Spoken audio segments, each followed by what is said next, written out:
কোরআনের আদর্শের ভিত্তিতেই যদি সমাজ পরিচালিত হয়, আলহামদুলিল্লাহ সকল দল মতের মানুষ, সকল ধর্ম বর্ণের মানুষ তারা সব ধরনের নিরাপত্তা এবং অধিকার ভোগ করবে ইনশাআল্লাহ।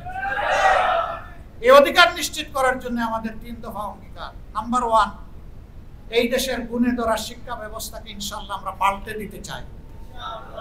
যে শিক্ষা মানুষকে মানুষ বানাবে সেই শিক্ষা চাই। আমাদের 2 নম্বর অঙ্গীকার, আমরা দুর্নীতির জড় কেটে দিতে চাই। আপনারাও কে চান? আমাদের পাশে দাঁড়াবেন? সমাজকে নিয়ে দাঁড়াবেন? ইনশাআল্লাহ আমরা দুর্নীতি সবাই মিলে নির্মূল করতে পারবো ইনশাআল্লাহ। আমাদের 3 নম্বর অঙ্গীকার, সমাজের সব জায়গায় সামাজিক ন্যায় বিচার প্রতিষ্ঠা করতে হবে। তাহলে আর রাস্তাঘাটে নেমে কাউকে অধিকারের জন্য আন্দোলন করতে হবে না। যার অধিকার সে ঘরে বসে সম্মানের সাথে পাবে ইনশাআল্লাহ। আমাদের সন্তানেরা সুশিক্ষা নিয়ে বড় হবে, দেশ গড়ার কারিগর হবে, এই দেশকে মর্যাদার আসনে তারা উপনীত করবে।